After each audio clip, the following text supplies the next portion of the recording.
which is the ends of the chapters. It has been designed in this way. So we will first see what is the limitations of non-pallets protection scheme so that we know why we want to apply pallets protection scheme in the power system networks. Then we will look into the overviews of the pallets protection scheme. All right, then followed by what is the communication channel available that we can use for the exchange of informations between the relaying system. So the available channel we can use, we have 4 kinds, including the fiber optics link, the microwave system, the power line carriers, as well as the telephones line. And then lastly, we'll learn the basic operations principles of different pallets protection scheme we can use, starting from directional comparison scheme, phase comparison scheme, current differential protection scheme. So you know it's actually adopting Kirchhoff current law. This is actually the differentials relay. We have pallets wire relaying system, as well as how actually we can implement the pallets protection scheme for multiple terminal slide. Multiple terminal slide, which means that for this transmission slide, it consists more than 2 substations, all right, which is more line to protect in between. All right, so now let's see the lesson learning outcome for these chapters. We have 3. First will be to discuss the importance of why there is a pallets protection scheme to be used, especially for long distance of transmission line. That's the first one, followed by to learn or explore the characteristic of different communication channels we have. So by understanding its characteristic, pro and con, so you know which one is the best one to be used right now. And lastly would be the general knowledge, like to understand the working principles of different pallet layering schemes we have. All right, so let's move to the first slide right now on the introductions. So for whatever scheme we have learned so far, for example, overcurrents protections in chapters 4 or distance protections we learned in the previous chapters, that all belongs to non-pallets protection scheme. So there are some limitation for such kinds of schemes whereby it's unable to clear the fault at the instance whenever it occurs, especially for those fault that occurs at each ends of the transmission line. All right, this is because this fault is occur at the edge here is actually relying to the second or more maybe third zones of operations for it to clear the fault. So to further understand this, why we have such kinds of problems, let's check out these figures here. So what if I have a long distance of transmission line and it has been divided into 2 sections via substation A, B, and C, right? And right now, I'm implementing the distance protection at each terminals here. So for example, RAB is the distance protections that I have been implement for line sections A and B. So see, as for distance protection, it will consist of 3 zones of protection, if you still could recall. So this is the first zones of protection for the distance relay as the primary protections between line A, B. Then it consists of the second zones of operation. As you can see, the coverage area is more than the line section you want to protect. So it's also inclusive. Let's say here is 20% of the next line section. So it acts as the backup protections. And at the same terminals here, this distance protection also consists of third zone setting. So you can see it even can cover to the next line section as a backup. Same apply for terminals B here. We have distance relay RBC. So this is the first zone, for example. The second and third zone is not being displayed here, all right, due to the constraint of the figures. So right now, what happens if I have fault occurs at the edge of the line in between A and B here? All right. So if I have this fault occurs, you can see, right, for this distance relay that locates as terminals A is unable to cover it as a primary protections. Why? Because it's outside the zones of protections. But for whatever fault that occurs within, let's say here is 80% of the line, yes, it's no issue. So it can be cleared by its first zones of protection. So right now you can see, right, this fault that occur at the edge of the line will only covered by the backup protection of this distance relay. All right. So the reasons why is because it's being set in this way is due to the under regime setting of the first zone setting. So with such a case, you can see for those fault that occurs at the edge of the line, we will have delay in terms of tripping the fault, seeing as is relying on the second zones of protection. So right now, the fault at the remote end, either at the beginning ends here or at the ends of the line sections to be protected, unable to clear at the instance whenever there's a fault occurs. So there will be some time delay because we are relying the backup protections to deal with this fault. All right. The reason why is because for this distance relay, or let's say it's an overcurrent relay, is actually using the information to trip those faults within these sections of the line. So what we can say for non-Paris protection scheme, we can't have fast faulty line eliminations. All right. So now to further understand this, let's see some examples so that we have clear views why we have such limitations if we are using non-Paris protection scheme. So suppose this is the long line that we want to implement with the protections. So now here we have terminal, let's say this is terminal 1, this is terminal 2. So it ends of the terminals here, we actually has been implemented with the distance relay. So distance relay is with directional feature, so it will look into the line. So for distance protection, it will consist of 3 working zones of operation. So for example, we have zone 1 setting and zone 2 setting as a backup for zone 1. So it will be with the time delay, in this case is 20 cycle time. And zone 3 will even have more delays of time. In this case is 60 cycles of times. All right, so both relays at each side, like relay 1 and relay 2 here at the another end, it has zone 1 setting, correct? And zone 1 setting is always being set to be under regimes, all right? So that is only covering 80% of the transmissions line. So as you can see via the animations here, the blue shaded regions will be the zone 1 setting for the relay 1 that locates at the left-hand side, whereby yellow shaded regions will be the zone 1 setting for the relay 2, which is located at the right-hand side of this transmission line. So from these two zone 1 setting from relay 1 and relay 2, you can see we have overlapping regions. All right, so overlappings of both relay 1 and relay 2. So now, if you look into the stack characteristic curve at the bottoms here, all right, this is the line, all right, this is the line. So we have both terminals here, so we have distance protection at each end.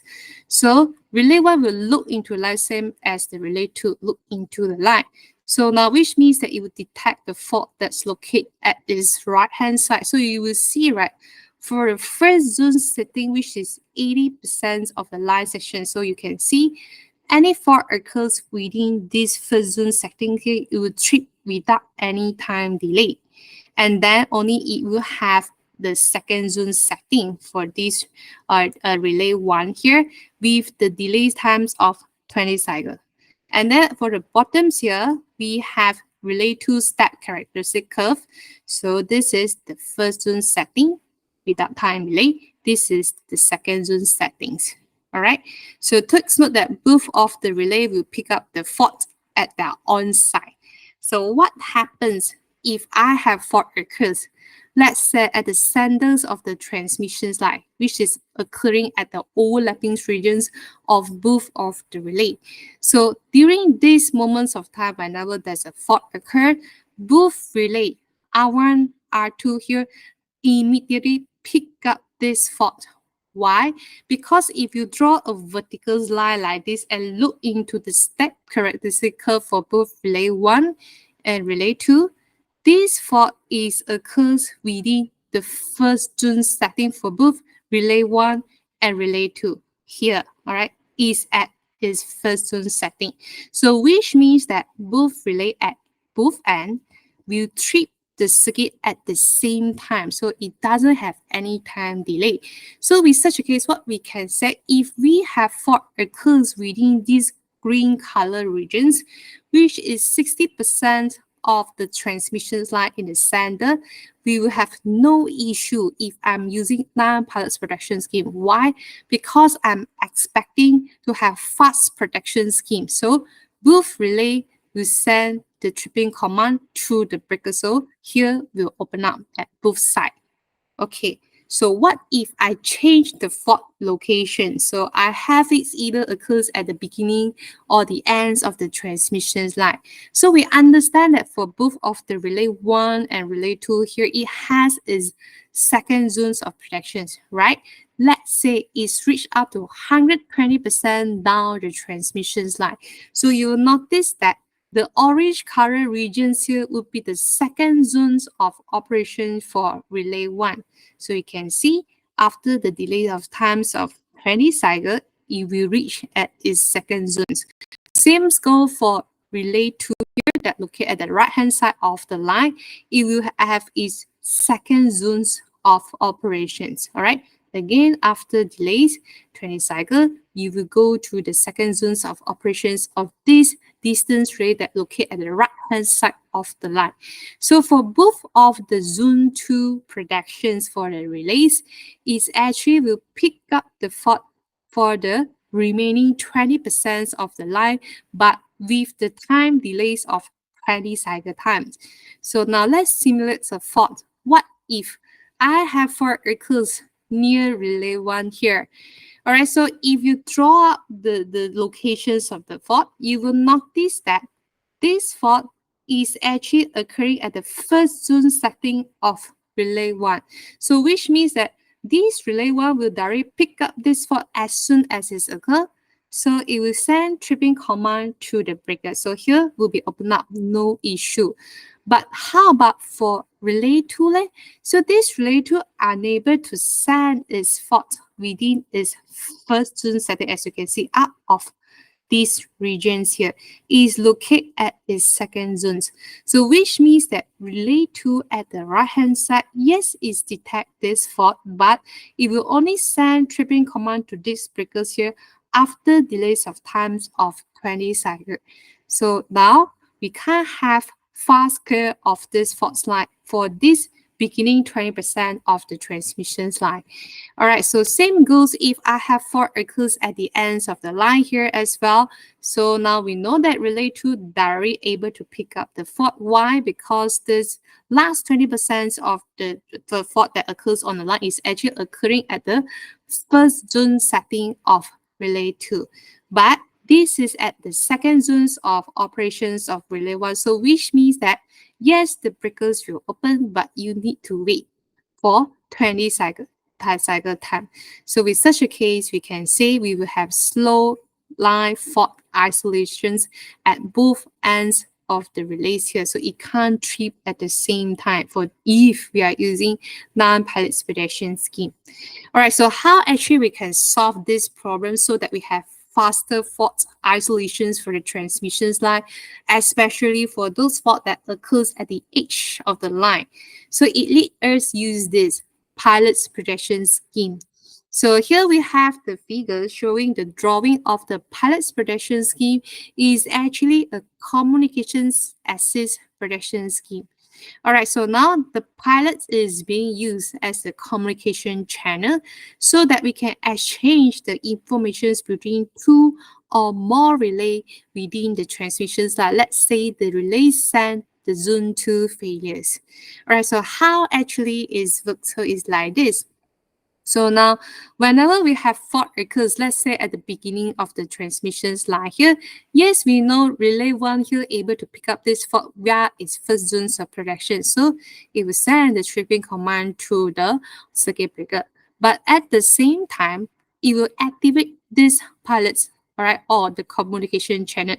So via the transmission port, it will actually send the tripping signal to relay 2 here. Before these relay 2 able to sense the faults here, where is second zones of operations. So imagine it's like you are the one here as the positions of relay 1.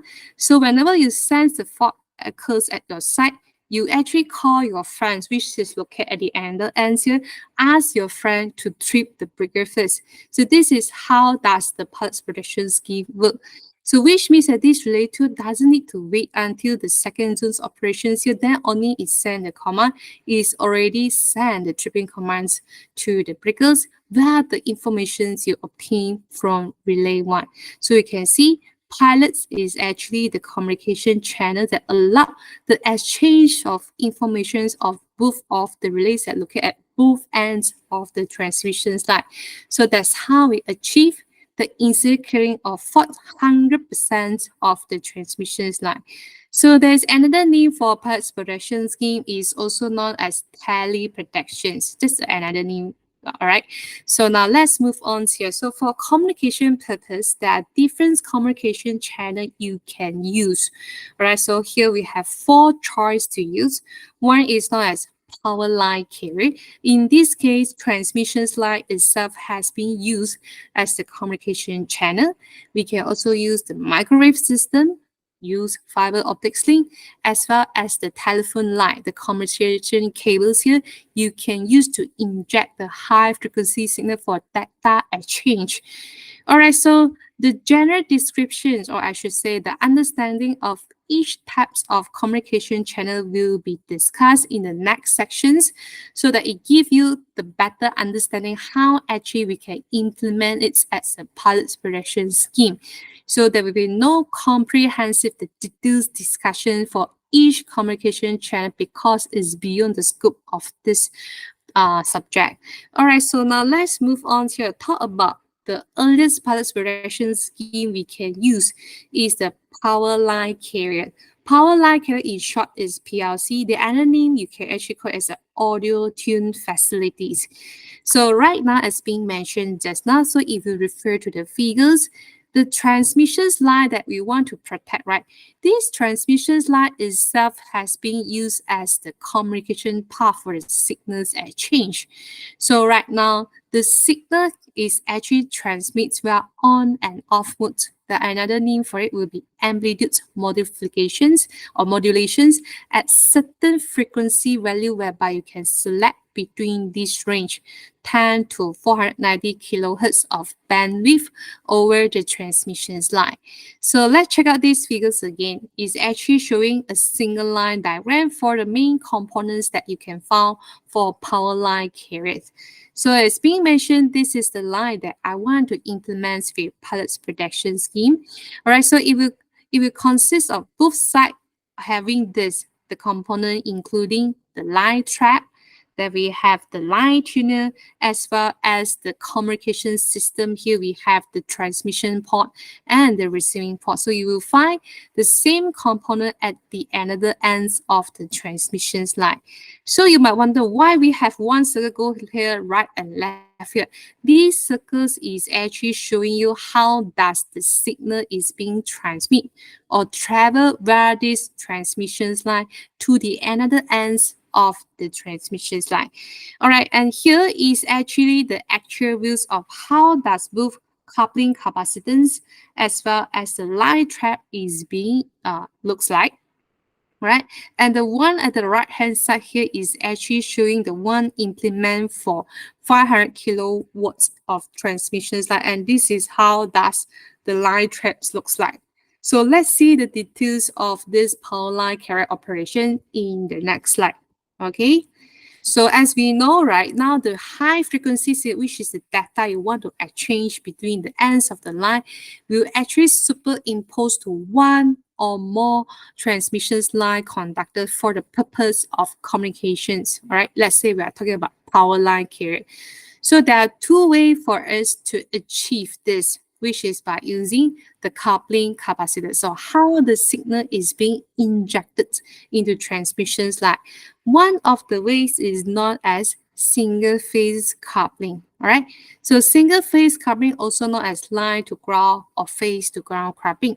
So with this method, right, you will know only one phase of the transmission line is being used for communications with ground used at the signal returning path. So now we have a single phase coupling to coupling high frequency signal into this one phase of the transmission line.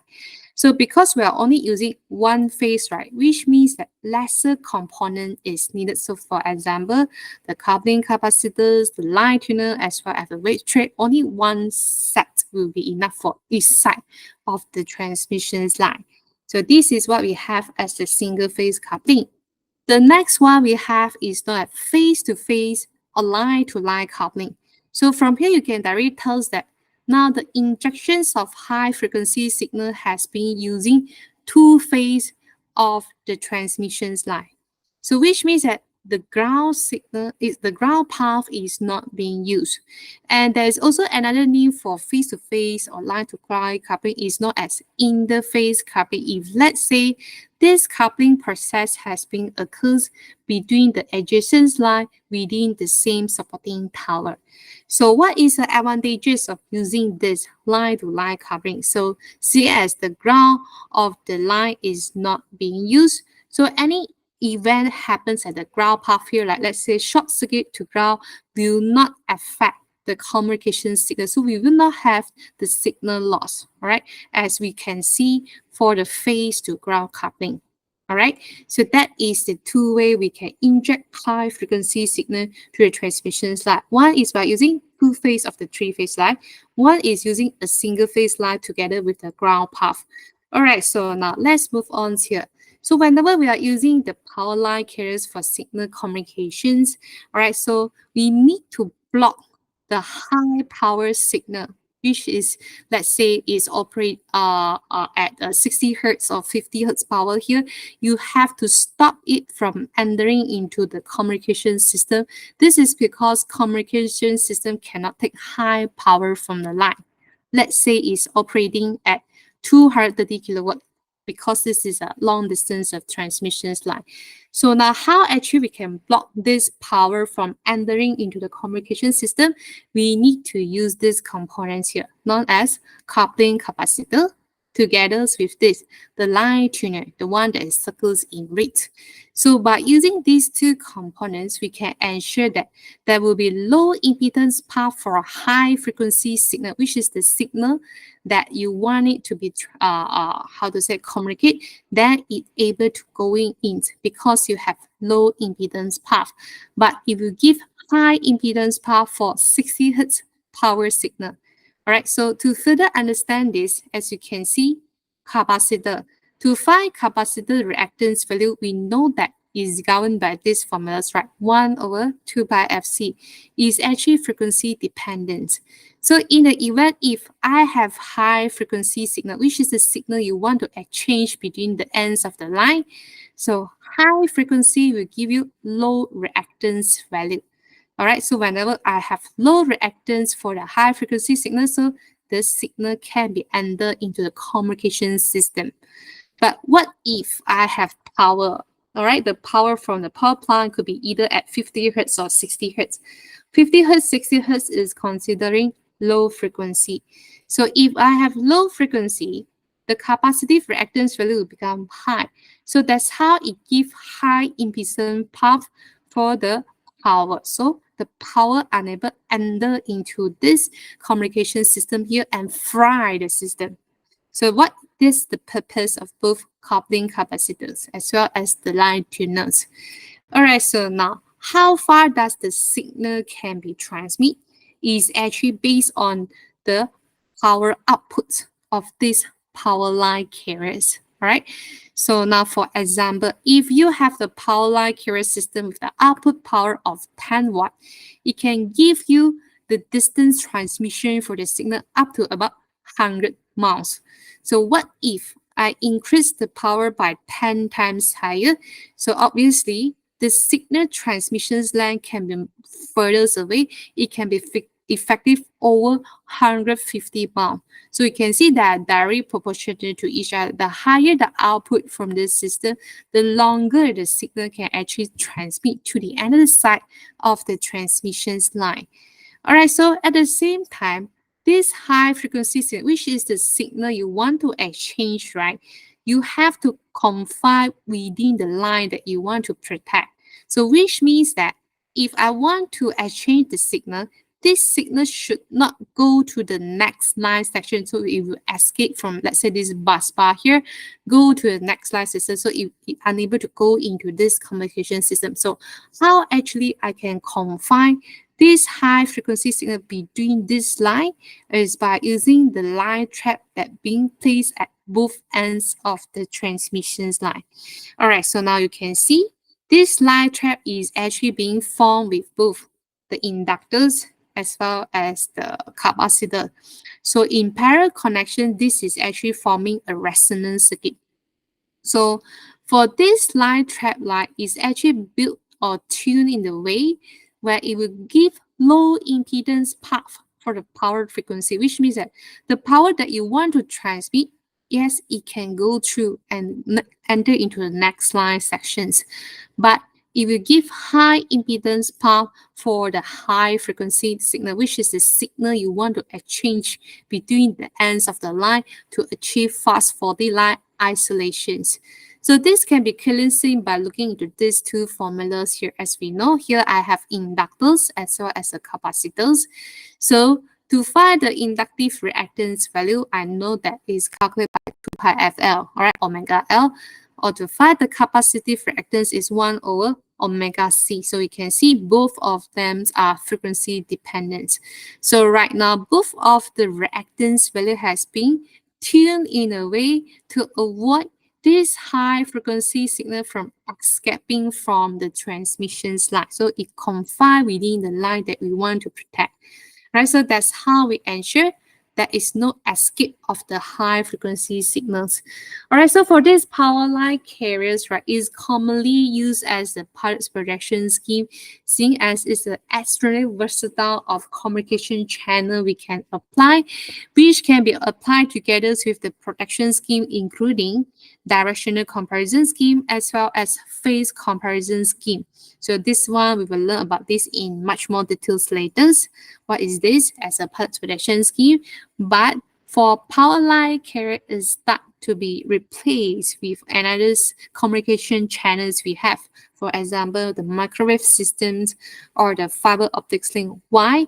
Because it's signal, right? The signal that you want to exchange is easily affected, right, by different situations like the lightning strike. So whenever we have lightning strike or we have fault occurs within the line, it might cause the signal loss. So which means that they're unable to exchange the informations. Or maybe if you have fault occurs, so after the trippings of the breakers, this might also affect the signal to be transmitted as well.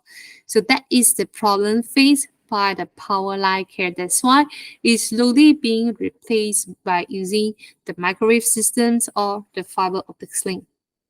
Okay, so now the next communication channel we will use will be the microwave system, whereby right now the signal can be transmitted using lesser power, but with much higher frequency from this range you can select, which is 150 megahertz up to 20 gigahertz. So you can see the signal band, the frequency is actually quite high. So for this bandwidth, the frequency available, of course, you can use in the pulse projection scheme in the multiples of 4 kilohertz of each channel, and each of them should be operated in parallel manners. So seeing as the microwave system can be also used for the another purpose as well, because the available range we can select is actually quite large. So not only used for pulse projection scheme, we could have the remaining bandwidth here to be used for different applications. For example, the voice metering, right, the alarming systems and all. So now takes note that each of the applications here should run at different frequency so that we can avoid the interference to each others. Like pulse projection scheme at certain frequency channel, that if let's say you want to have a data calling, then it should be at another frequency so that it will not affecting each others. All right, so now let's see how does the microwave system work as a pulse projection scheme communication channel. So basically, if we are using microwave system, right, it will not having the problem as we can found for the power line carrier, seeing as the line is not being used for communication purpose. However, the range, how far the signal can be transmitted, is actually based on the line of sight path between two antenna, all right, which means that it's subject to atmospheric attenuations as well as distortion. So to further understand this, let's check out this image here. So this is basically the antenna disc. One is actually transmitting, another one is actually receiving. So this dot dot dot is actually the signal that's being transmitted from transmitter to receivers. So if let's say you put something block in between, the signal will be attenuated, which means that we might have signal loss. So for example, if these two antenna, this here, right, is with a tall buildings in between, or probably we have a tree in between, the signal will be lost. So how actually we can solve these problems here is with the usage of repeaters. So for example, every 50 to 60 kilometer, we can actually use one repeaters, right? So in such a case, if I have long distance between these two antennas, there's a need of increase the numbers of repeaters to be used. So for such a case, by using the repeaters, actually it will increase the cost of implementations. So that's basically the problems we might have from microwave system. We must ensure the signal transmit in between must be in the line of sight path. All right, so let's see how it works by using the microwave system to achieve fast 40 line eliminations. So now here is the high voltage transmissions network. All right. So for example, I have fault occurs at the beginning of this edge of the line. So obviously, for the range system at this side of the line, it directly pick up the fault. So it will issue tripping command to the breakers at this side. But at the same time, it will convert these tripping signals here into high frequency signals. So we have a signal converters here. Then only it will transmit over via the antenna this to the another side. So right now, yes, here I received the signal. This is high frequency signal. It will need to convert it down in terms of frequency. Then only this range system will issue as the tripping command to open up the breaker at the another side. So that's how we achieve faster 40 line animations by using the microwave system. All right, so now let's move on here. We have another communication channels also being rapidly introduced into electrical power system. It's known as fiber optics links. So nowadays, the fiber optics channels can be used. Why? Because it has unlimited channels capacity. So for example, for one single fiber optics link, it can have up to 8,000 channels to be used. And these numbers of channels can be further increased if I'm using multiple fiber optics links. All right. So take note that the numbers of fibers within the same cables here is depending on the modes of operations as well as the application. So how does the tripping signal is being sent? So basically, the tripping signal will be converted into the beams of light. All right. Of course, with higher frequency, and then it will transmit over using the fiber optics link via total internal reflection. So let's check out these figures here. So this is the fiber optics. So the centers here, in this case, is the core of the fiber optics. And then we have the cladding as the second layer, and the most outer layers here, we have the cable shields in black usually. So now core is where the place the signals is being transmitted. As you can see, total internal refractions, right, is usually a mix of glass. So the second layer here, the cladding, right, is actually used to prevent the loss of light in the cables. All right, that is the purpose of the claddings. And the outer shields here is the one used as the protections for the entire cables. Okay, so that's how we transmit the signal using fiber optics link. So if you move to the next slide here, we have a figure showing the typical construction for the fiber optics cables. As being mentioned, the sandals here is being made of glass. All right. So the fiber optics link is mixed of glass and they will be grouped together using the plastic tubes. And then these tubes, right, will be further insulated with the plastic jacket and then further covered with normalized layers, for example, the aluminum's alloy, all right, together with the additional strand members. And the most outer layers here, we have the galvanized steel rod. So you can see steels, it gives mechanical protection for the entire fiber optic link so that we can avoid the breakage of the wire. All right, so overall you can see it's mix of non-conducting material. So with such a case, it can't provide the path for the electrical signal. So if we are using the fiber optics links, right, is inherently immune to the interference in the form of electric or magnetic fields. In short, is EMI, electromagnetic interference. This indicates that the signal not easily being lost. All right. So, however, fiber optics link is rarely used for protection purpose. The reasons why is because it's very expensive.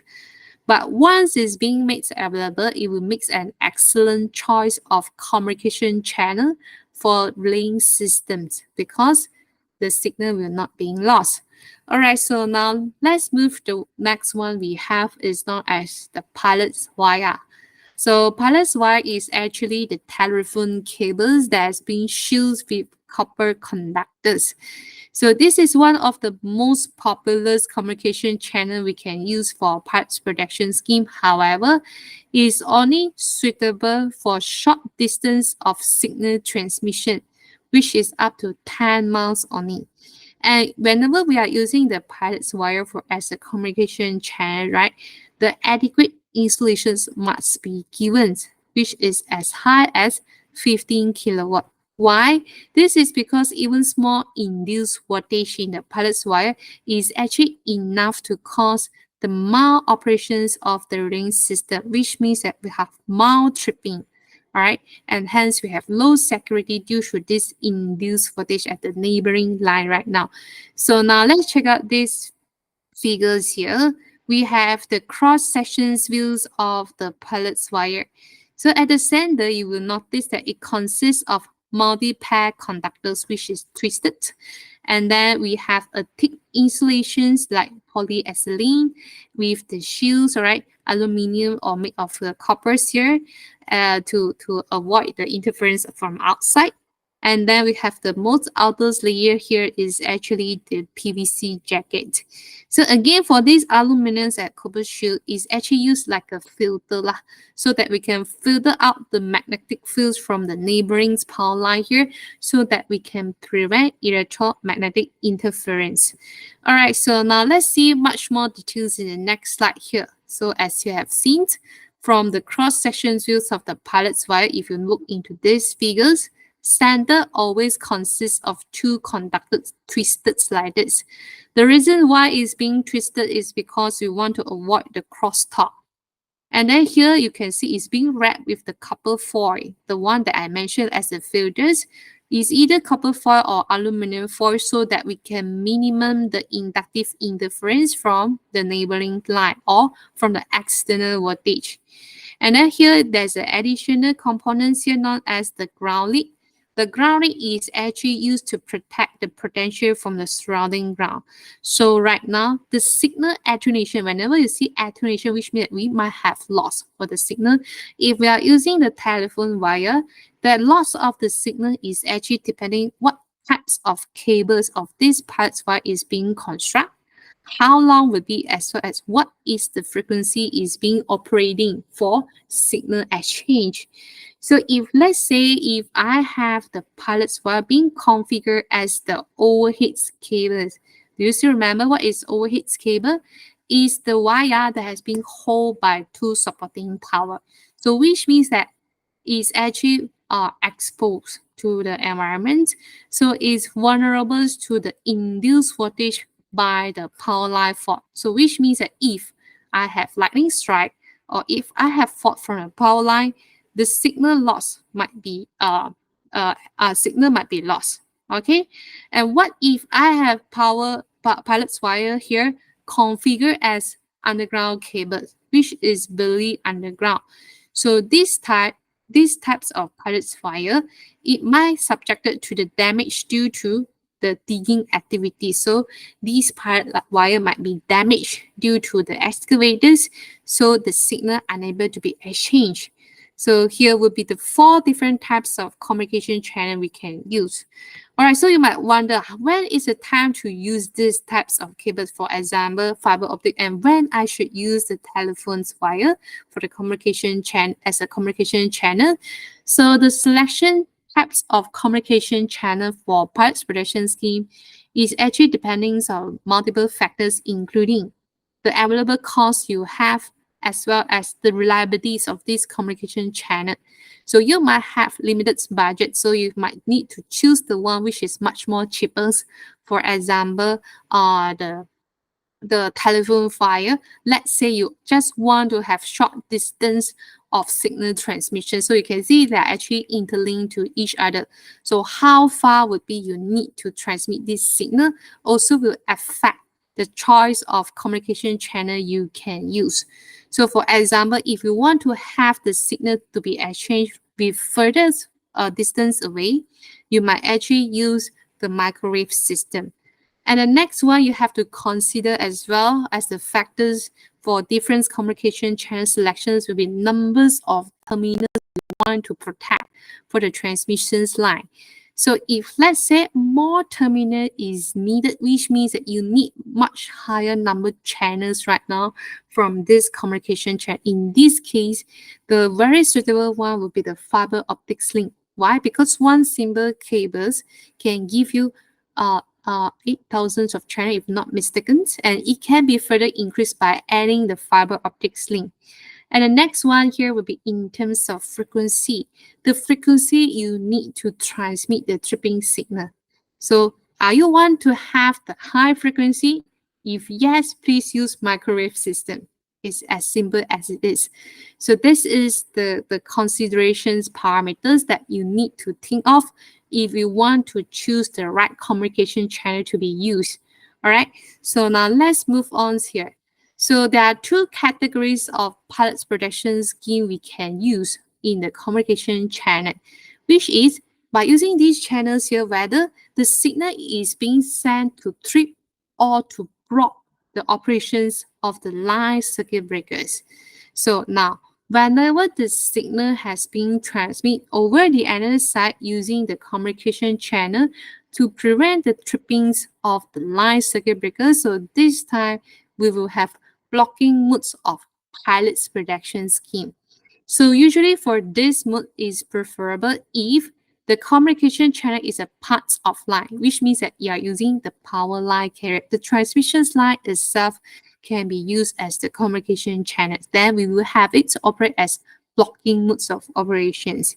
The other one will be known as tripping modes of operation. So which means that right now, the signal transmit over to the another side using the communication channel to initiate tripping instead. So you ask the breaker to trip at the another side. This is what we have as a tripping modes of operation.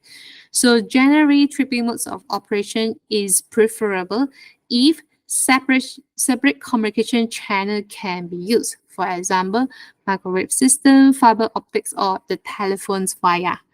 All right, so for most of the extra high voltage system, it will consist of 2 operations modes. So either one side act as tripping operations mode, the other side would as blocking operations mode so that it can have better diversity. Okay, so now we'll start to talk about the earliest pilot's protection scheme available, which is known as directional comparison scheme with blocking modes of operation. Whenever you see blocking, means that the signal has been sent to the other side to stop breaker from tripping. So right now, whenever we have this directional comparison scheme with blocking modes of operation, so at every given terminus for the transmission line, it will consist of 2 relay. One is known as tripping relay, another one is known as blocking relay. Both is with directional feature, so which means that it will be able to determine whether this is internal fault or external fault. So let's talk about tripping relay first. So from the names, you can try to trip. So for this tripping relay, it will actually try to trip the breakers whenever it senses the fault occurs within the protected line. All right, so basically, you will have this tripping relay look into the line you want to protect. So it will always ask the breakers to trip whenever it senses the fault within its sensing location, unless blocking signal has been received at either ends of the transmission line. Alright, so for this tripping relay, we also call it as a fault detectors relay. Usually its coverage area, we have set it to be overreaching, which means that it can reach up to 120% to 150% down the line that I want to protect. Alright, so I could have either distance relay as a tripping relay to identify if we have the phase fault occurs within the line, or I can use the one with ground distance relay. So which means that it also able to detect if there is short circuit to ground, or I can use the directional ground overcurrent relay as well as the tripping relay. But the keywords here is for tripping relay has been set to be overreaching, which is more than the line sections that I want to protect. Then I have another relay and is known as blocking relay. All right, blocking relay also known as carrier start relay here, in which right now it being set to sense the fault that occurs outside the line sections that I want to protect, which means that blocking relay is used to detect if I have external fault. So in terms of sensing directions, it will actually look outside the transmissions line, which is different as comparing to the tripping rate. Tripping rate look into the line, blocking rate look outside the line. So now, why is being called as carrier start relay? Because the communication is actually activated by the blocking relay. So whenever external fault is being detected, this blocking relay will start to switch on the transmitters. So it will send the signal to the another side, which is the blocking signal, to stop the relay at the other side from tripping the breaker. So in general, this is how it works. So if let's say at either side of the line, the blocking signal has been being received. So this indicates that we are either have fault-free line, which we have no fault at all, or we have external fault. So the tripping relay will not work. The breakers will not being tripped. But in the event, if tripping relay sense that a fault occurs within its sensing directions and no blocking signal is being received at either side of the line, which means that this tripping relay will start to take action. So the breakers will trip as usually, seeing as we really have the faulty line. So that's how it's works. So with appropriate logic applied as well as the information transmit to the other side, both ends can determine whether this is the internal fault or external fault occur outside the line that you want to protect. So to further understand this, let's move to the next slide. So with the diagram, I hope that you can understand the ideas behind for this protection scheme. Okay, now I have terminal A, terminal B, and this is the line that I want to be protect. So at each ends of the line, which is terminal A and B here, I will have two relay, okay? One is known as TR. TR is tripping relay. And the other one is BR, is the blocking relay. So for tripping relay, it will look inside the line. This is a line I want to protect, so it will look inside the line.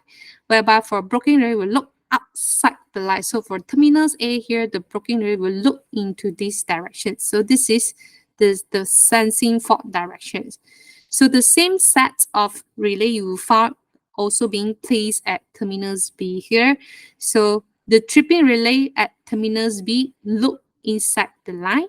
Blocking relay look outside this terminals B here. So take note that for tripping relay, it has been set to overreach. So for example, so for a tripping relay that locate at terminals A here, look into the line. So it will set to overreach to next line section. So you can see up next to terminus B, I still able to sense if I have fault occurs here. Same go for tripping relays that located at terminus B here. So it has been set to be overreach. Okay, and then you will notice that, let's say the both of them, I mean tripping and the blocking relay, that actually the distance predictions. So this relay, right, will actually obtain the currents measure as well as voltage measure from the instrumented transmitter to detect if I have fault occurs at this site or not. So in the event if I have fault detect here, then it will send the tripping command to this logic AND gate. Okay, and at the same time, this logic AND gate will receive command from the another side. Okay, so this is basically how it works. AND gate is being used to compare the input from the local tripping relay as well as the blocking signal received from the other end to see if I need to send tripping signal to these breakers or not. Okay, so now let's try to simulate fault situations. Now we have fault occur at the centers of the line. So if we have this situation, tripping relay, right, look into the line, right, set to be overreaching, which means that both of the tripping relay able to send this fault. So under this situation, it will give logic 1 to the AND gate. Same goes for this side as well. Give logic 1 at the AND gate. But for the blocking rate, look outside the line. So it sends no fault occur outside the transmissions line. So which means that now no fault outside, so which means that there is no external fault situation. So the blocking signal will send to another side. In this case, it will give logic 0 to AND gate. So right now, check out the input to the AND gates, right? We have 1 and 0, right? So it will give 0, which means that there's no blocking for the operations right now for the tripping relay. So both sides, the circuit breakers will be tripped. All right. So the tripping relay doesn't stop from operations. So that is how it's look if we have internal fault. So what happens if I have external fault? Let's say outside this terminals B here. Yes, I know that the tripping relay that locate at terminals A here able to send this fault. So it will give logic 1 right now. And then the blocking relay here look outside terminals A. It sends nothing. So it will not send the blocking signal. Okay. But what happens for the tripping relay here?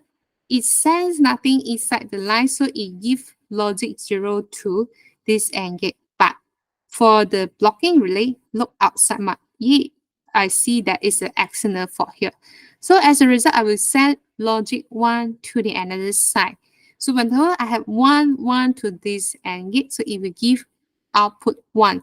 Output 1 means that this is the blocking signal.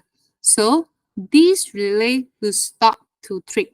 All right, which means that the tripping relay, yes, I sense there's a fault, but I'm being blocked due to the blocking signal received for the another side. So that's how the external fault is not being tripped from the system. Okay, but at the terminals here, initially the tripping relay unable to send this. That's why here initially there is no tripping being sent to this side of the circuit breaker. So that's how it's work. All right. So now let's see the properties or the requirements of the blocking modes of directional comparison scheme. All right, so you know that for the tripping relay will always want to operate whenever it senses the fault within its sensing direction before the blocking signal is being received.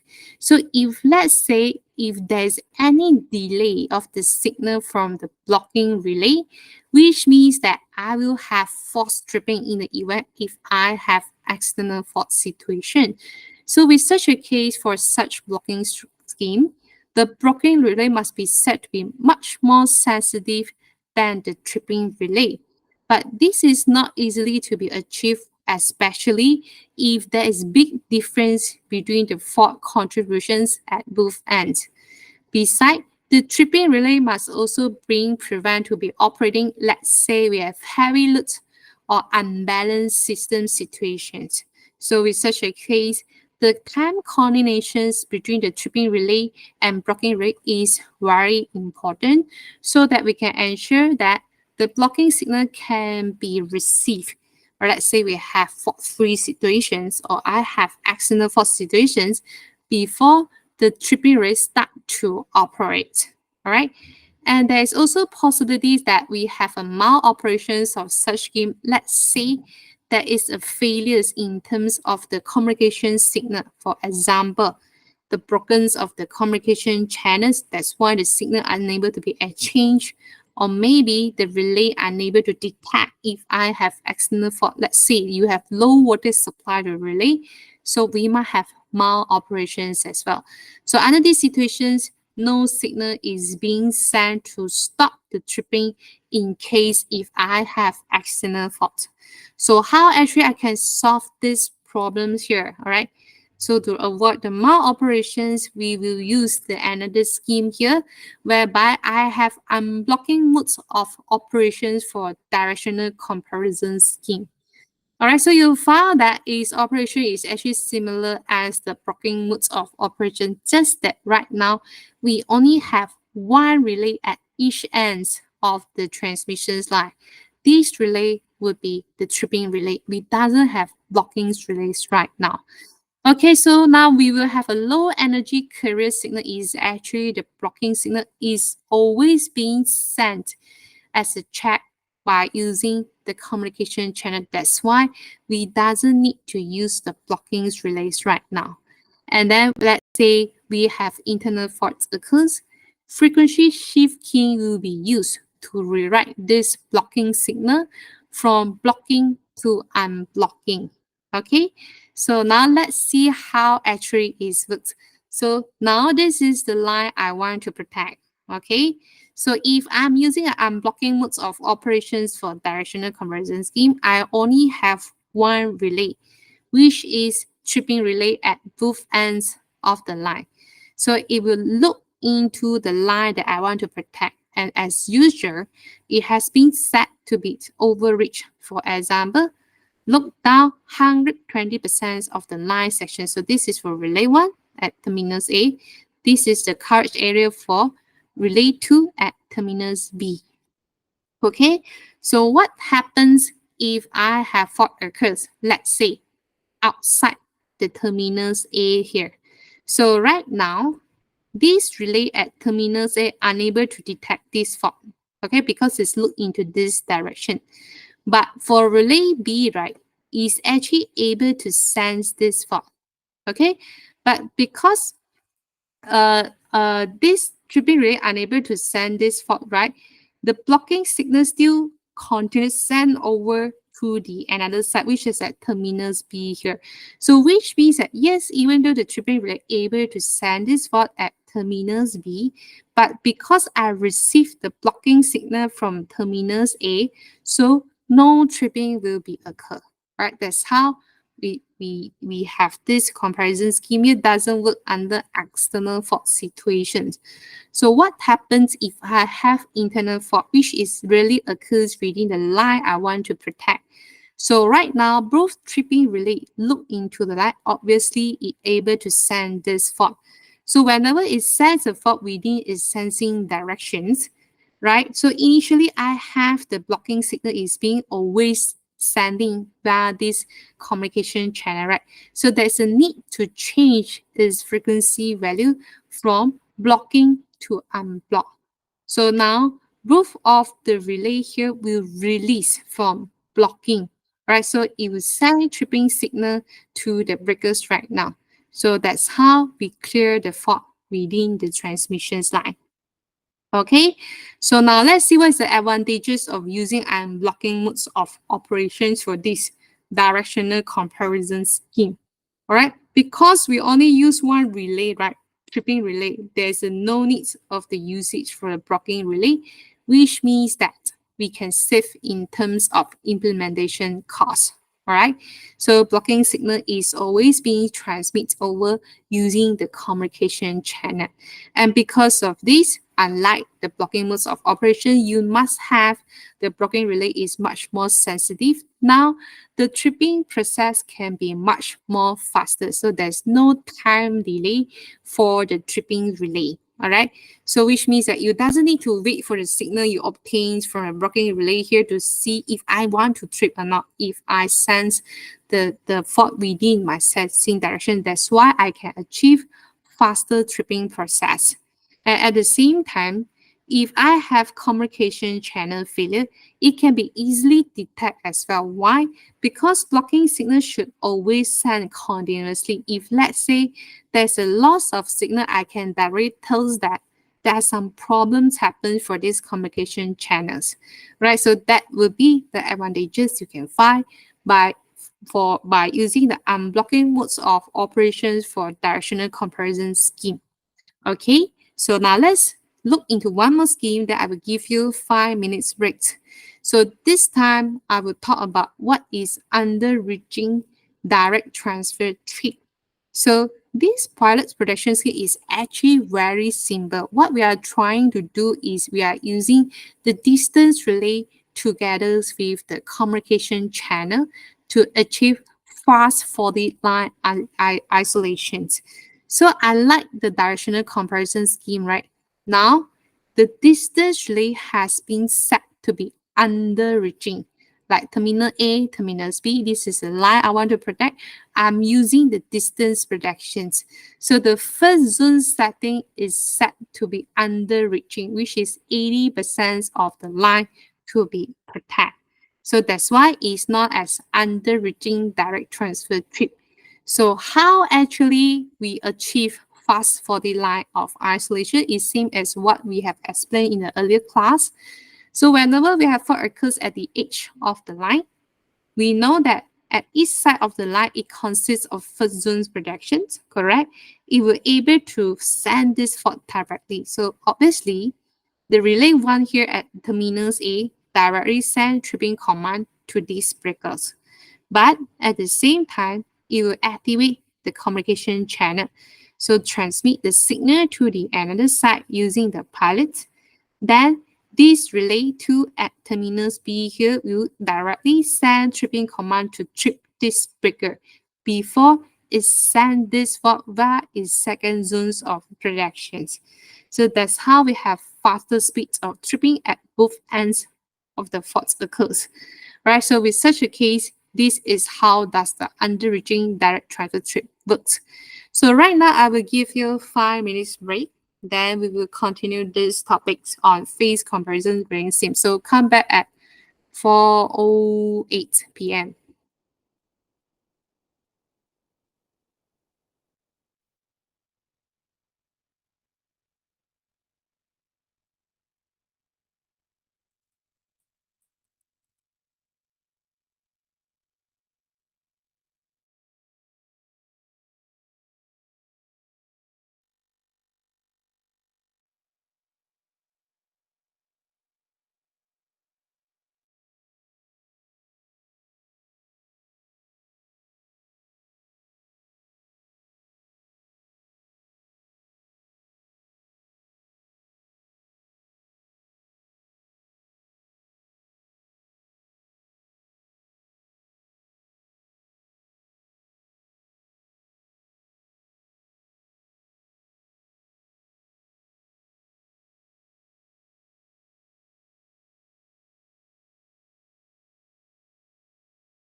All right, so 5 minutes has passed. Let's proceed our class. So just now we have seen the limitations of non-pilot production scheme whereby the fault occurs at each end of the line unable to clear without the time delay. That's why we have communication assist protection scheme, which is pilot protection scheme. Okay, and then we have also go through the characteristic of different communication channel we can use, like the power line carriers where the transmission line is still being used as the communication channels. We have microwave system where the signal can be transmitted by using much higher frequency with lower power.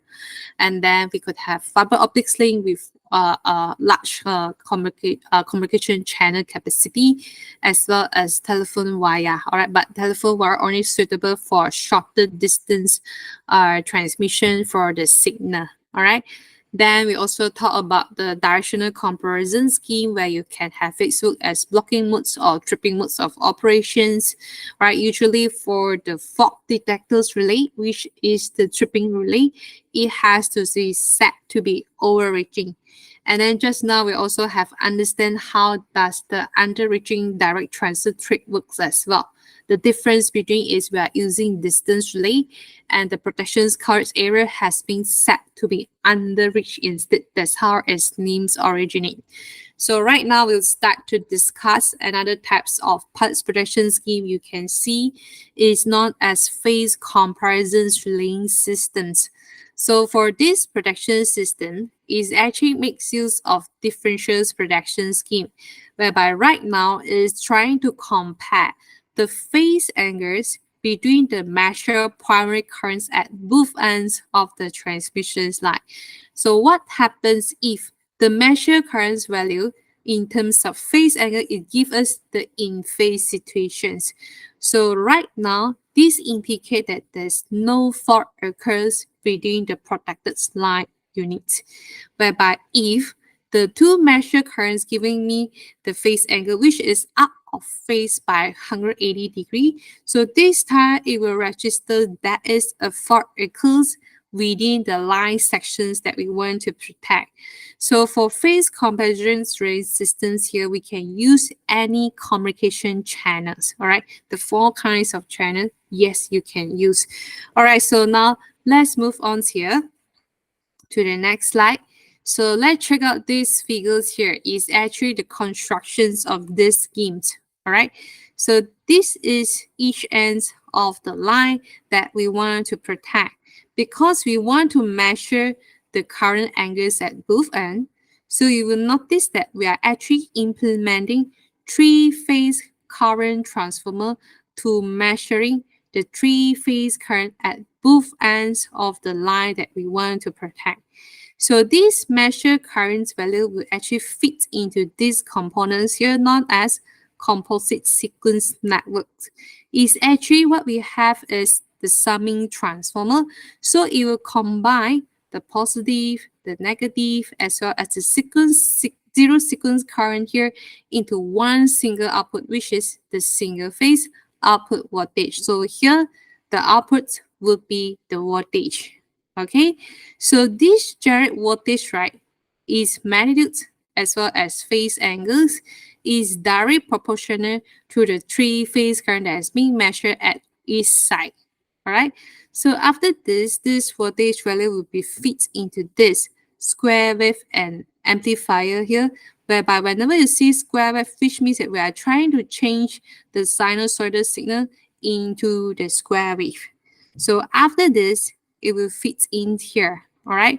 So depending on the fault detector, so fault detector here is actually the relay we use. So based on the local fault detector, yes, it will detect whether we have fault occurs here. Then it will send in the input to the logic and gates here. And at the same time, we have another FD2 here, fault detectors too. So now you can see we have two relay cascades, right? So the second relay here is look like the blocking relay. So whereby it will see if we have external fault or we have fault-free situations, then it will activate the communication channel and send the signal to the another side where we have another AND gate here at terminals B here. All right. So this square wave will be used to key in these channels here and send it over to the another side. So you can find the same components has been used at the other ends of the transmissions line. So and the logic AND gate here is being used to determine whether I need to trip or not to trip the breaker at my side. Okay. So now let's move on here to the next slide. So let's see how does the system detect if we have fault by referring the measure phase angles value at the at both ends of the transmissions line. So now you can see we have figures here showing the measure current, all right, with its respective directions in between line A and B. Okay, so you can see because we want to measure a current at each ends, we are using a current transformer to measure the current value. This measure current, of course, will convert into the single phase voltage and then feed into the square wave. Then it will fit into this two level fault detectors. FD here is fault detectors. So this fault detector basically is the relay we are using. So it could be the overcurrent relay. So you can treat the fault detectors. One here is like the tripping relay we have just learned, whereby it's responsible to send the output through the local AND gate. Where FD2 here, the fault detector 2, you can treat work similarly as the blocking relay. So it will actually turn on the communication port and send the signal to the another ends of the line. So this would be the typical components you can see for the phase comparison relaying system. All right, so now let's see how it works. So let's say we simulate different fault situations. So we have F1, F3. F1 and F3 is actually considered as the external fault. So right now, the measure current at both ends, right, the phase angles will be in phase. So which means that the relay sense no fault occurs within the line directions. Whereby for F2 here, which is located at the centers of the line, so obviously this is considered as an internal fault. So the measure currents right now, the phase angle will be out of phase by 180 degree. All right, so here would be the respective measure currents waveform. All right, so the upper sections here is the measure currents waveform at each end, considering we have external fault, which is either F1 or F3. And the lower graph here is those signal we measure in the situations if we have internal fault. Now let's see how does this phase comparison system works here. So in the event if I have external fault, all right, under the situations if I have fault occurs, let's say outside terminus A here.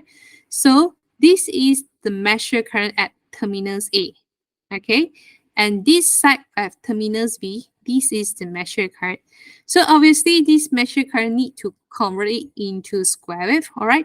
So the positive polarity, right, will convert to logic 1, okay? Whereby for negative polarities here will convert to logic 0, all right? So this square wave will be sent into the local AND gate, okay? And at the same time, this converted square wave at terminus A here will send it over to terminus B. So you can see 1, 0, 1, 0 for the first half and the second half. This is the signal obtained from terminus A. And then how about for terminus B here? Let's say this is the measure current in the event if I have external fault. Negative polarities will give me logic 0. Positive polarity will give me logic 1. And this signal will send it over to the local AND gate, not local AND gate, at the AND gate at terminus A here. So you can see the same signal is received at terminal A. So right now we'll fit this at the input to the AND gate. So now let's refer the truth tables here to see whether under external fault situations, if that is tripping signal is being sent. So if you consider for terminus A, all right, so this is the signal I obtained, all right, via the local fault detectors, all right. So I have 1, 0. So first half, 1, second half, 0. And then at the same time, I have the signal received from terminals B. So I have 0, 1. So I have 0, 1. So this is for terminal A side. Okay. At terminal B side, this is the measured current. So I have 0, 1. So I have 0, 1. And then at the same time, I receive the signal from terminal A. So which is 1, 0. So I have 1, 0 here. So for the AND gate, right, let's say whether have a tripping signal being sent or not is based on what will be the input sent to these AND gates right now. So right now I have difference from the input 1, 0 or 0, 1. So every time I have difference in terms of input signal to the AND gate, so which means that it will always give me logic 0. Logic 0 indicate that there's no tripping signal is being sent to the breaker. So now, under external fault conditions, no tripping signal will be sent to the breakers, right? So how about if I have internal fault? So at terminal A here, this is the measured current, and here is the respective square wave 1, 0. And 1, 0 here will send to terminals B, okay? And then for terminals B here in the event, if I have internal fault, all right, so the sensing directions, the current direction will swap, flow into the fault. So this waveform will convert it into square wave. So here, positive half, we have 1. Negative second half, we have 0. And this value will be sent to terminal A as well. Now, let's fit this inputs value to the truth tables right now. So considering A side, we have 1, 0, 1, 0. So 1, 0, 1, 0. Then terminals B here, this is the local square wave. So we have 1, 0, 1, 0. And the receive signal from terminal A also 1, 0 as well. So from here, as long as both signal is equal to 1, the output from the AND gate will be 1. 1 indicate that this is the tripping signal. So from here, you can see every positive half signal, there will be tripping signals being sent to the breaker. So that's how it's trip the internal fault. Okay, so now let's move on here to see some important notes if we are applying the phase comparison link system.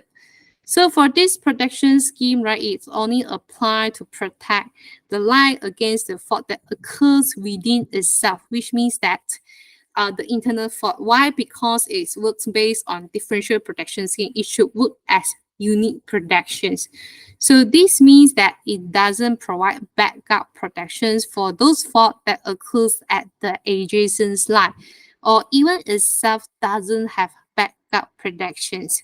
Right, so in the event if I want to have backup protections if I'm using the phase comparison ring system, so this means that I will need to add additional relay at each terminals here so that I'm able to get the backup protections. So I'm able to do the maintenance works, let's say on the communication channels.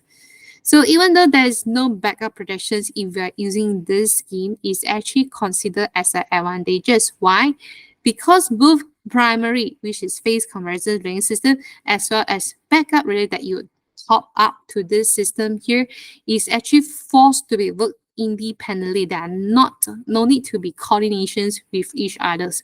All right, so moving on here, if we compare with directional comparison scheme or even with the direct transfer trip, all right, so these two schemes is actually worked by combining both primary and backup protection. So this is easily to be understand. So as you can see, for direct under-reaching direct transfer trip, right, we have backup and primary protections worked within the same terminal.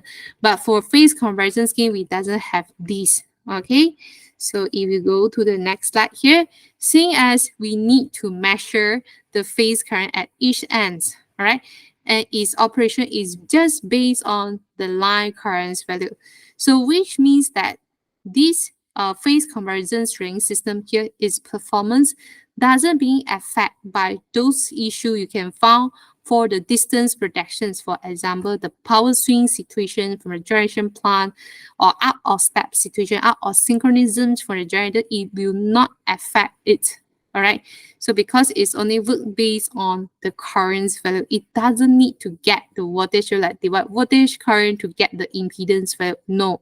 So with such a case, no potential transfer is needed. So which means that we can save money in terms of implementations, especially for extra high voltage systems. Right, so there's also an advantages if we are applying this phase comparison string system whereby seeing as it doesn't need voltage value to establish where is the fault directions.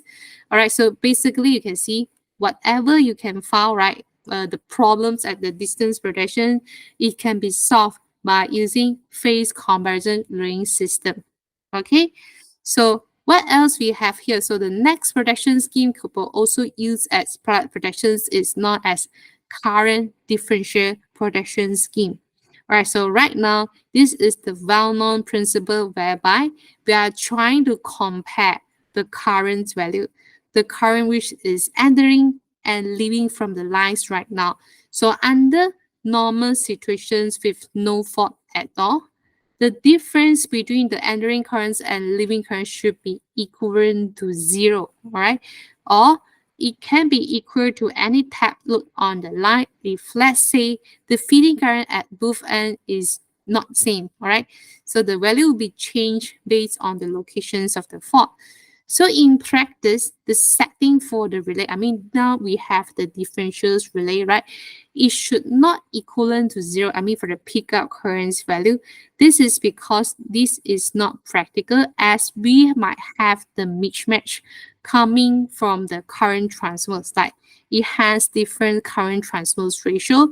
Right, let's say we have accident fault situation, we might have the spills current flowing through the relay operating coil here. So we might have mild operation if let's say you set it at equivalent to zero value. Okay, so the informations relate to the phase angles as well as the magnitudes of the currents runner at each terminus of the lines right now must be mixed available so that we can prevent the maloperations in the event if that is accident fault. So with such a case, if we are using current differential protection scheme, communication channel must be provided so that it will not maloperate. Okay, so now let's move on here. These communication channels could be the metals pellets wire, the audio tunes over leads pellets wire, microwave, or even using the fiber optic link. However, power line carrier is not suitable for the implementations of this current differential protection scheme. Why? Because large bandwidth is needed. So if you still could recall, the power line carrier, the frequency available for us to choose is just between the range from 10 to 490 kilohertz. So with such a case, it becomes not suitable. All right. So there are two main types of current link systems we have. So how does the signal is being communicated? So let's see. So one way is by having the measured current at each terminus here being fit into the composite network. All right, and then it will compare over through the communication channel. So this is the first way how the signal is being communicated. The other way is each measured current, you will need to sample it and convert it into digital data. Then only you transmit over to the another side. All right, this is the another way. First is in AC value. Another one is in terms of digitals value. This is analog. This is in terms of digitals. Alright, so it's very important to take note that for current differential schemes, it actually tend to be more sensitive to the distance protection scheme. Why? Because it's only respond based on measured currents value. No voltage device is needed for its applications.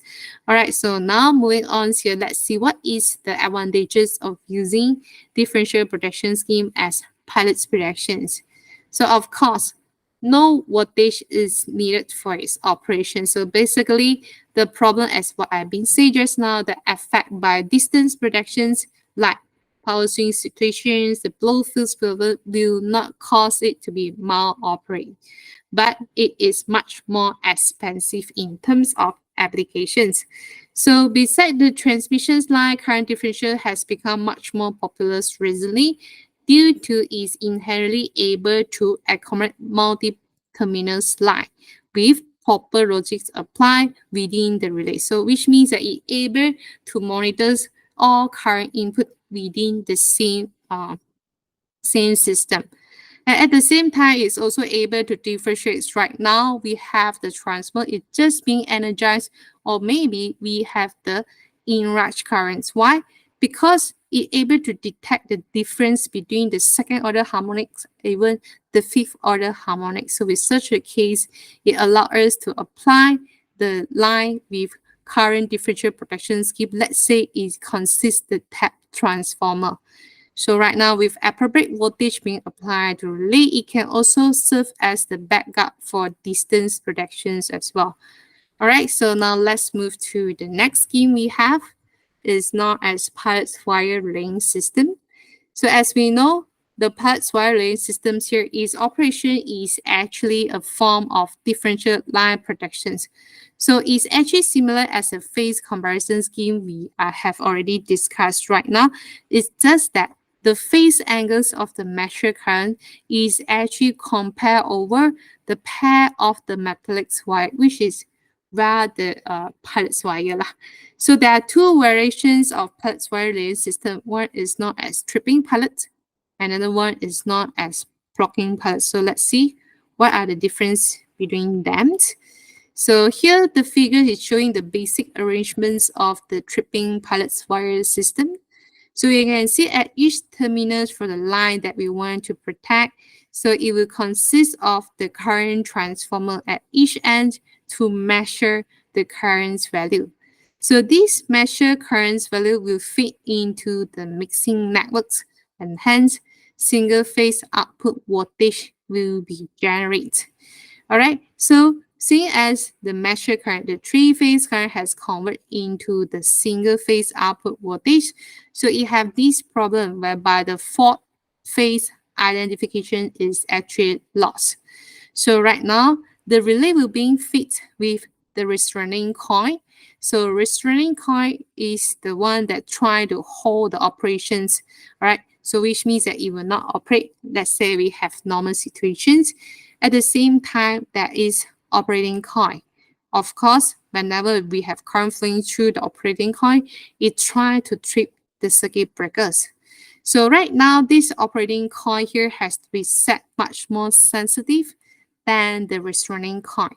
And after this, here you can see we have the transformer. So the voltage jet from the mixing networks here will fit into this insulation transformer.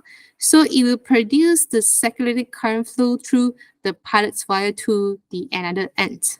Okay, now let's see how it works. So now let's say we have internal fault, which means that we have F2s right now occurs within the line that we want to protect. So the measured currents at terminals A as well as terminals B will be out of phase by 180 degrees. Alright, so with the fact that the phase angles of the voltage will actually depends on the measured current, so the voltage at both ends will also out of phase by 180 degrees as well. Right? So this can be clearly see if you look into this waveform here. So this is terminal A, this is terminal B. The measured current fit into the mixing network, so it will generate the voltage value. This is at A side, this will be at B side. So you can see they are actually out of phase by 180 degrees. And because of this, right, it will actually cause the circulating current flowing through the power wire like this, following the red colors arrow. So it will flowing through the operating coil, all right, at both ends of the transmissions line. So now this operating coil is more sensitive than the restraining coil, so which means that here will generate the operating torque. So this indicates that there will be a close connection for the tripping circuit. So tripping signal will be sent to the circuit breaker. So that's how the internal fault is being tripped. Okay, but what if I have external fault occur outside? Let's say at terminals A here, either here or here is considered as a terminal fault. So under these situations, the measured current at both ends here basically will be in phase. Okay, in turn, it will also cause the output jet from the mixing networks here to be in phase as well. So because both of the voltage is being in phase and supplied into these insulation transformers here, it will cause the current flow like this, all right, following the blue color arrow. So it will go through the restraining coil right now. So which means that this relay will actually restrain from operating. So under these situations, if we have external fault, no trippings will be occurred. So that's how it looks. Now the current has been sent to the other side here. Let's say for tripping pilots here is asked to trip. If let's say it's flow through the restraining coil, so it will stop operating. Okay, because now we have external fault situations. All right, so now there are some problems, all right, that we have to face on if we are using tripping pilot ring system, because this scheme need the second current to trip the circuit if, let's say, we have internal fault. But in the event if the communication channel has some problem, for example, open circuit, under this situation, no trippings will be occurred.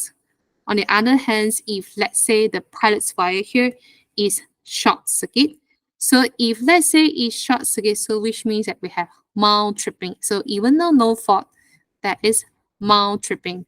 So any problems occurs on the communication channel like open circuit or short circuit will actually cause it to operate strongly. So how actually we can monitor if we have problem for the communication channel? So to see if there is an open circuit or short circuit condition for the pilot's wire, we will actually apply this a few milliamp of DC monitoring current through this pilot's wire. So as a result, whenever there is a change for these DC signals here, this indicate that we might have open circuit or short circuit conditions for the pilot's wire, and hence it will trigger alarm to alert the operators. Okay, so now this is for tripping pilot's modes of operations. So how about for blocking pilot's wire relaying systems here? So the components we use is actually the same. What is the main difference between the tripping modes as well as blocking modes of pilot relaying system is like this, which is the locations of both restraining circuit, or I should say restraining coil, and the operating coil is actually interchanged. And the next one here will be the phase relationship between the voltage output for both internal and external fault is actually reverse as comparing to the tripping pilot's range system. Okay, so this blocking pilots right is actually make use the concept of blocking modes of operations, whereby the secondary current in the pilots right is used to prevent trippings of the circuit breaker. So which means it's trying to stop the breakers from tripping in the event if there is accident fault. So right now, any issue occurs on the pilot's wire like open or short circuit conditions. All right, so for example, if we have a open circuit conditions here for the pilot's wire, is actually reverse as comparing to the tripping pilot's modes, whereby we will have forced tripping. So if let's say we have short circuit here, this means that no trippings will be occurred. All right. So the remedy, which is a solution to solve the pilot's wire communications problems here, is also the same, which is by using the DC currents monitoring system on the pilot's wire. Okay, so now let's watch one videos here. So I hope that this video can give you a better understanding how does this protection scheme work. So let me change my screen.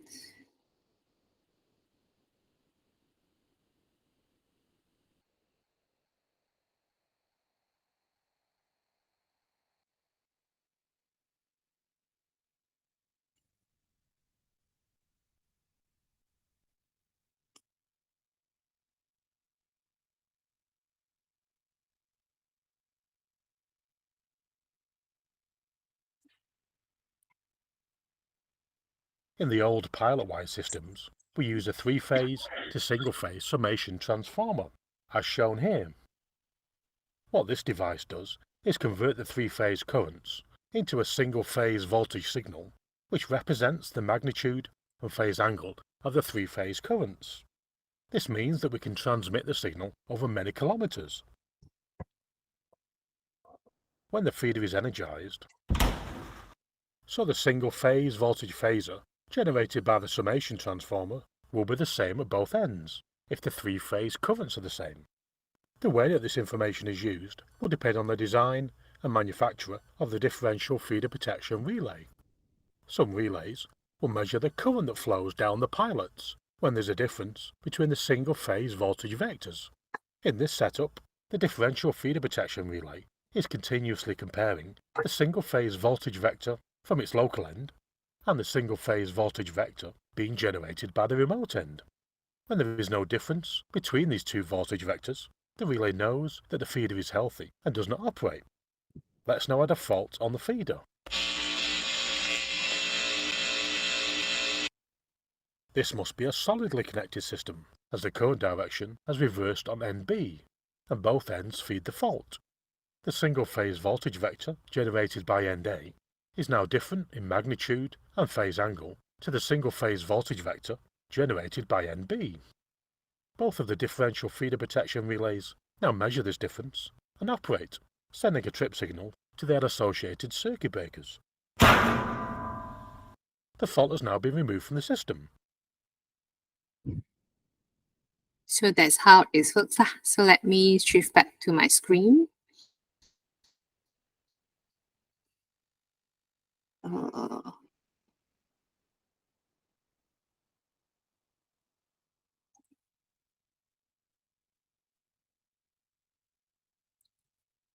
Okay.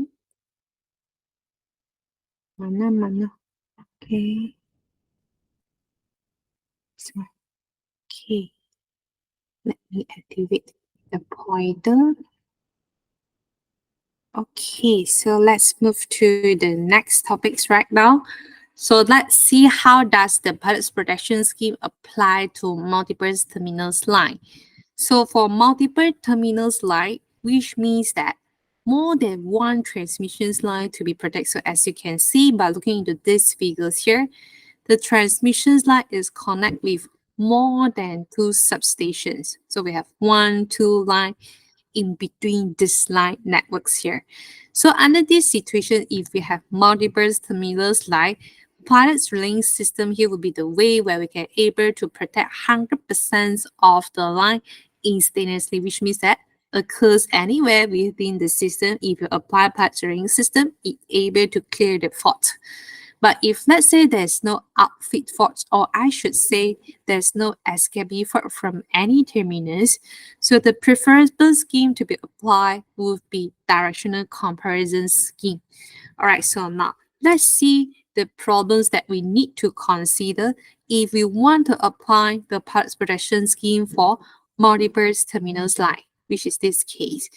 As being mentioned, the issue is actually the outfit fault. So in the event, if there is an escape fault from one terminal to the another terminus, so it might cause the fault detectors rate at each terminus here, whether with directional feature or not, to activate the carriers, right? Which means that the tripping relay will not being prevent to trip, so that the external fault will actually cause the mount tripping circles. So to solve these problems, we have two solutions. First, if let's say we are using distance protection for the multiple terminal line, so there's a need to implement a proper time coordinations between the relay in terms of setting the time delay for the zone 1 and the zone 2 protections. So we have to ensure that the zone 2 will wait for the zone 1 relay to trip the associate breaker first if we have the outfit faults. So under these situations, we can eliminate the multiple terminal line configurations and normal operations can be resumed. And the other solutions will be using the phase comparisons relay. Why? Because its operation is actually immune to outfit during both load as well as external fault conditions. So basically, it will not affect its operations.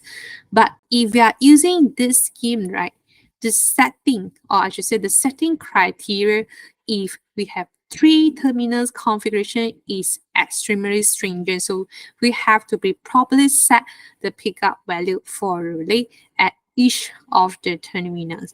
So it's best with equal contributions for all terminals in the case if we have external fault. So with such setting, each terminal will see twice as much of the fault current as comparing to the other two terminals here within the line.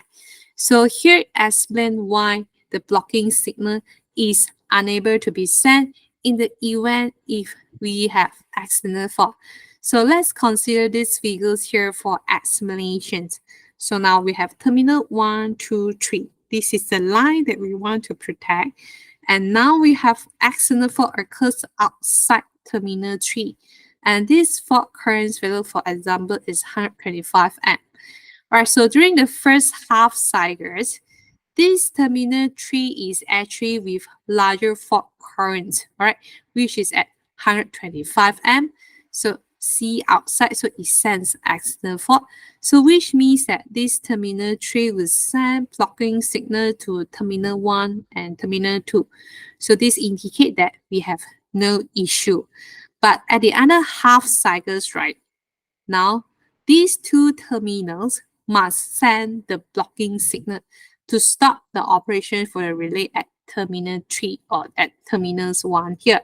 But right now, because of these configurations, so because it's split into two, so we know that this fault current is actually 62.5 at both terminals 1 and 2. So if let's say we do the tuning for the relay here, just set with the relay with larger contribution. For example, if you have the pickup here to be at 125 amp, so which means that if you have terminals 1 and terminal 2 here with the pickup current set at 100 amp, so basically it will not send the blocking signal. Why? Because it just sends this value here at 62.5. So it's under the pickup current value.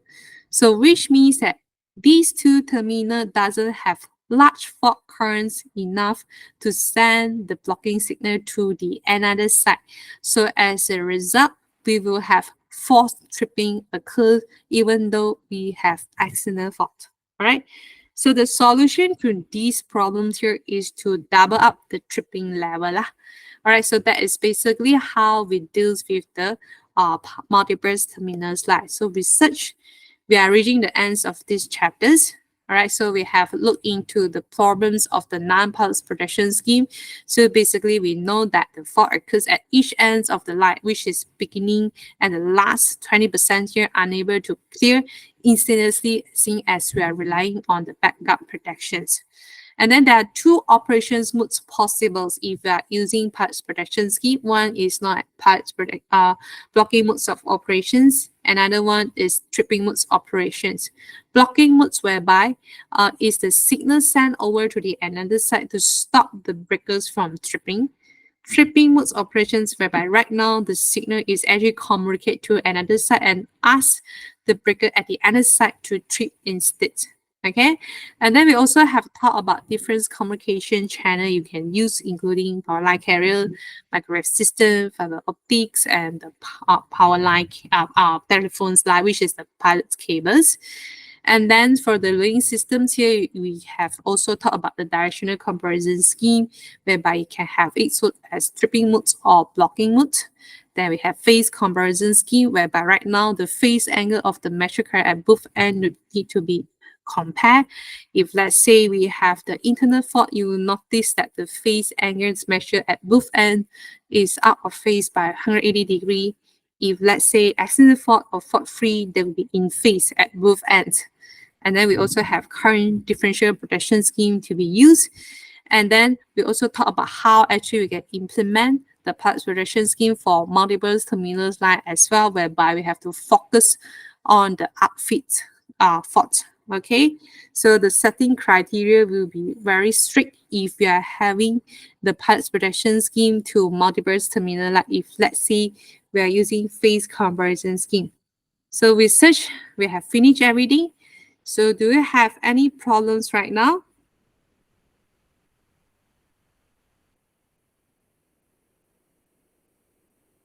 So I noticed that there's no response. Probably some of you might be struggling for the FYP. So I will count to 5. If let's say there's no response, I will end the class. So 1, 2, 3, 4, 5. All right. Thanks for your attention and see you all this Wednesday for the tutorial.